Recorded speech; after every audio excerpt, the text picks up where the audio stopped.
Hello दोस्तों, कैसे हैं आप लोग। उम्मीद करता हूं कुशल मंगल होंगे, खुशी पूर्वक होंगे। आपके अपने चैनल सिलेक्शन इंडिया में आपका बहुत बहुत स्वागत करता हूं।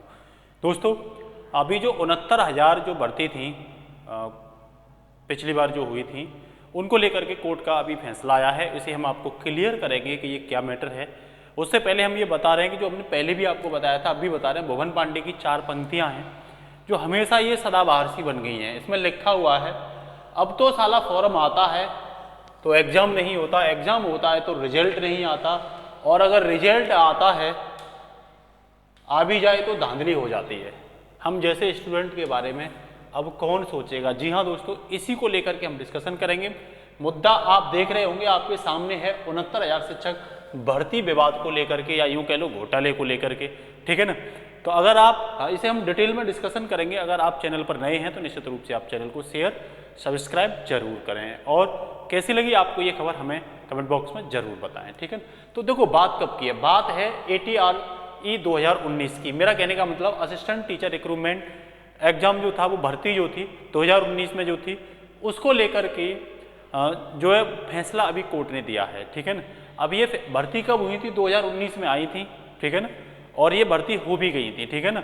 और इसे लेकर के कोर्ट का जो फैसला है वो लगभग आप मान लीजिए जो भी आया है वो सरकार के पक्ष में लगभग आप कह सकते हो, और कैसे सरकार के पक्ष में है ये हम आपको बता देंगे। तो इसमें बहुत बड़ा उलटफेर देखने को मिला है, या उलटफेर की संभावना है। और ये संभावना कब आप कह सकते हो, ये तब कह सकते हो जब जो सरकार को जो जिम्मेदारी कोर्ट ने दी है वो जिम्मेदारी आती है, तो उसे पता चलेगा आखिरकार इसमें क्या उलटफेर हुआ है। लेकिन संभावना तो है उलटफेर होगा। मैटर क्या है ये भी हम आपको पूरा बताएंगे। 6800 जो आरक्षण सूची की निरस्त की बात है ये भी हम आपको बताएंगे। 69,000 की बनेगी दोबारा से सूची, ये भी हम आपको बताएंगे। दोहरा आरक्षण खत्म होगा, ये क्या है दोहरा आरक्षण, ये डिस्कशन करेंगे डिटेल में। चयनित जो अध्यापक हैं, मतलब जो टीचर हैं वो चयनित हो गए हैं, सिलेक्शन उनका हो गया है, उनके बारे में भी बात करेंगे। उनका क्या होगा, उनको रोक दिया जाएगा या वो बने रहेंगे, ठीक है ना। और टेट के आरक्षण का कोई मैटर है इसमें या नहीं है, इस पर भी हम बात करेंगे। क्योंकि जो CTET या टेट UP टेट वगैरह जो होते हैं उनमें भी तो आरक्षण के आधार पर भी मेरिट होती है, मतलब आरक्षण आधार पर भी तो जो छात्र होते हैं वो पास होते हैं, उस पर हम बात करेंगे। उसके साथ साथ फिर हम डिस्कशन करेंगे आपसे कि दोहरा आरक्षण का मतलब क्या था, पूरा मैटर क्या था, और फाइनल गुणांक किस आधार पर बनने के बाद चेंज हो रहा है, ठीक है ना। तो सबसे पहले हम आपसे बात करेंगे साथियों कि ये जो कोर्ट का फैसला है, वो कोर्ट ने फैसला भी कल ही दिया है, ठीक है ना। और ये फैसला सुना जा रहा है कि बहुत बड़ा फेर कर सकता है। क्यों कर सकता है कि 69,000 शिक्षकों की भर्ती हुई थी, जिसमें मैं आपको ये बता देता हूँ। पहले तो मैं आपको ये क्लियर कर देता हूँ कि जो 69,000 शिक्षकों की भर्ती थी उसमें कुल जो भर्ती हुई थी वो 67,867 पदों पर हुई थी। इतने पर क्यों हुई थी कि इसमें से ST में से कुछ पद क्या रह गए थे, 1133 पद जो थे वो रिक्त रह गए थे, इसके लिए वैकेंसी मिली ही नहीं थी।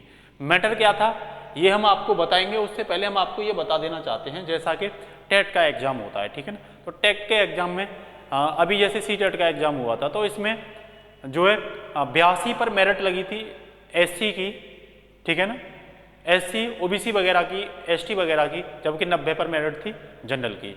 तो इस मेरिट का क्या भर्ती से कोई संबंध है, तो दिमाग में अपने में ये डाल लो, जो टेट की मेरिट थी उससे भर्ती पर कोई संबंध नहीं है। कोई नौकरी निकलती है तो वो तो एक प्रकार से आप कह सकते हो जैसे किसी कंपनी या एजेंसी या फैक्ट्री में या कहीं जाने के लिए गेट पास जैसे बनवाना होता है, तो टेट एक प्रकार से गेट पास का काम करता है। उसके बाद उसका कहीं भी कोई रोल नहीं होता। हालांकि इस बार एक नोटिस दिया भी था, यूपी की भर्तियों में ये बोला गया था कि टीचिंग की जो वैकेंसी होंगी उसमें 1/4 नंबर जो है यूपी टेट के ऐड किए जाएंगे। उसका मकसद क्या था ये नहीं पता।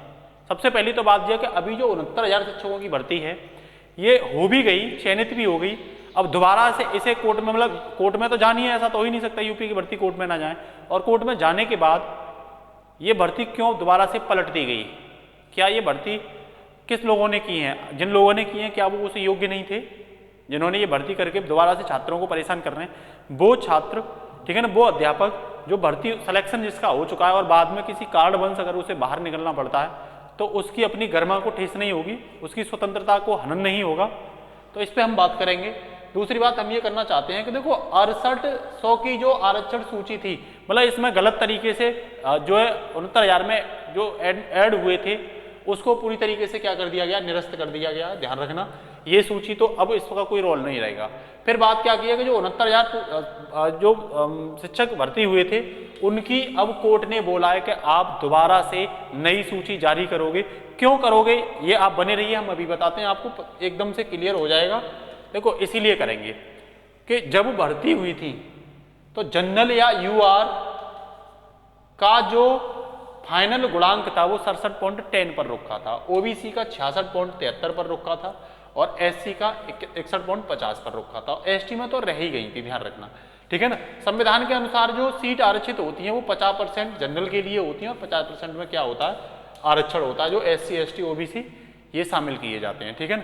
अभी इसमें जो मेरिट बनी थी या इसमें जो नंबर फाइनल गुणांक बना था उसमें यह कहा गया था कि देखो सुपर टेट जो होता है, सुपर टेट की जो मेरिट रुकी थी जनरल की वो 97 नंबर पर रुकी थी, मतलब 65% पर, और ओबीसी और एससी की जो है वो 90 नंबर पर रुकी थी, मतलब 60% पर। और उसके बाद मतलब पहला तो सुपर टेट को मांगा गया था इसमें 60%, आपके जितने भी सुपर टेट में नंबर हैं उसका 60% ऐड किया जाएगा, फाइनल गुणांक जो बनेगा, और आपकी जो एकेडमिक है उस एकेडमिक का कितना लिया जाएगा, 40% लिया जाएगा। आपकी एकेडमिक का कितना लिया जाएगा, 40%, उसे मिला करके इसमें लिया गया था। अब दिक्कत कहाँ आई, दिक्कत यहाँ पे आई थी कि देखो जैसे मान के चलिए आपके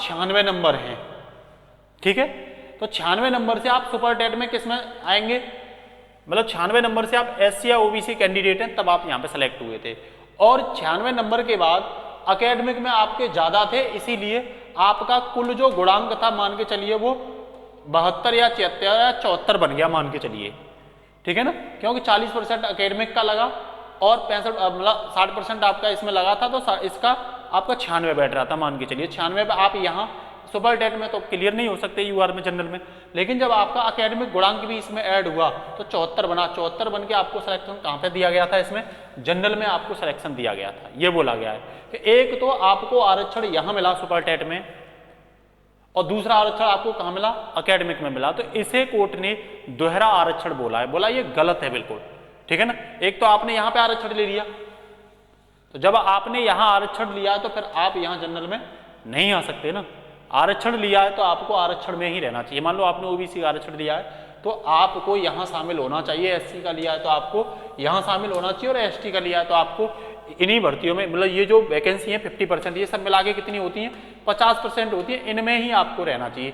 और आप कहाँ जा रहे हैं, यहाँ जा रहे हैं, मतलब आए हैं आप सुपर टेट में आरक्षण के थ्रू, और पोस्ट जो ले रहे हैं वो कहाँ ले रहे हैं, जनरल और यूआर, जो बिना आरक्षण वाली गैर आरक्षित वाली जो पोस्ट है उनमें आप पोस्ट ले रहे हो। तो इस बात को लेकर के कोर्ट ने बोला है कि भाई ये जो भर्ती हुई है, ये जो चयन हुआ है वो गलत तरीके से हुआ है और इस सूची को दोबारा से तैयार करना चाहिए। इसके लिए कोर्ट ने सरकार को सौंप दिया है और सरकार को 3 महीने का टाइम दिया है कि 3 महीने के अंदर अंदर आपको क्या करना पड़ेगा, इस सूची को बदलना पड़ेगा। इस सूची को, मेरा कहने का मतलब साफ कह दिया है कि 50% से ज़्यादा आरक्षित पद नहीं होनी चाहिए, जो कि अभी यहाँ हो गए हैं। उन्होंने कहा है कि जो 50% से ऊपर हो गए कैसे भी करके उनको क्या करिए, उनको 50% पर लाइए। मतलब जो आपका नंबर मान के चलिए, आप भले ही ओबीसी और एससी से हैं और आपके नंबर 97, 98, 99, 100 बैठते हैं यहाँ, ठीक है ना, और आप गुणांक में भी 67 से ऊपर बैठते हो, तब आपको यहाँ शामिल किया जाएगा यूआर में। अगर आप यहाँ पे सुपर टेट में मान लो एससी या ओबीसी का आरक्षण लेके आए हैं, ठीक है ना, और यहाँ आप इसका एकेडमिक गुणांक लगा करके जनरल का ले रहे हैं, तो आपको क्या कर दिया जाएगा, यहाँ से सूची से हटाने की बात की है किसने, कोर्ट ने की है। किसने बात की है, कोर्ट ने बात की है, ठीक है ना। दूसरी बात किसे दे दिया है काम, सरकार को दे दिया है। बात ये आती है कि ये जब 3 महीने में सूची तैयार करेंगे उस समय ये असिस्टेंट जो टीचर हैं ये क्या करेंगे, तो ध्यान रखना ये चयनित जो टीचर हैं वो कार्यरत रहेंगे, काम करते रहेंगे, अभी इन पर कोई किसी भी तरह की गाज गिरने की बात नहीं है। दूसरी बात, अब कह रहा है दोहरा आरक्षण खत्म होगा, तो बिल्कुल आप यहाँ क्लियर कर लो, दोहरा आरक्षण खत्म करने की बात की गई है। तो आप समझ गए होंगे कोर्ट ने क्या किया है और क्यों 69,000 शिक्षक को लेकर के दिक्कत आ रही थी। वैसे भी आपको पता है भर्तियां नहीं निकलती हैं, और भर्तियां निकलती हैं तो वो कोर्ट में चली जाती हैं सालों साल। कोई भी मान लो उत्तर प्रदेश में ये सुरक्षित नहीं कह सकते, आपका अगर भर्ती हो गया है और वो कोर्ट में चली गई तो आप ये क्लियर नहीं कर सकते कि आप जब तक कोर्ट से फैसला आ जाएगा तब तक आप सुरक्षित और स्थायी हैं। तो भुवन पांडे की जो बात 4 पंक्तियां हैं वो बिल्कुल सही हैं। तो यहाँ से आप क्लियर कर लो, कैसी लगी आपको ये हमें जरूर कमेंट बॉक्स में बताना। और यहाँ एक प्रकार से आप कह सकते हो कि ऐसा नहीं है कि जो टीचर सेलेक्टेड हुए वो हट जाएंगे, ऐसा कुछ नहीं है, लेकिन फिर भी कुछ तो थोड़ा बहुत फेरबदलाव होगा और ये फेरबदलाव नहीं होना चाहिए, क्योंकि आपको जो भी भर्ती करनी है आप सिलेक्शन होने से पहले ही कर लो, जो भी नियम कानून आपको लागू करने हैं, क्योंकि जब ये सूची बनी थी तब सरकार को नहीं पता थी, तब जिन्होंने सूची डाली है उनको पता नहीं थी, तब ही रोक देते। ये बार बार ये सब चलना नौटंकी है एक प्रकार से। वैसे भी छात्र परेशान है और आप ये सब चीज़ें सिलेक्शन के बाद भी उनको क्या करते रहते हैं, परेशान करते रहते हैं। तो आज के लिए इतना ही। नमस्कार, जय हिंद साथियों।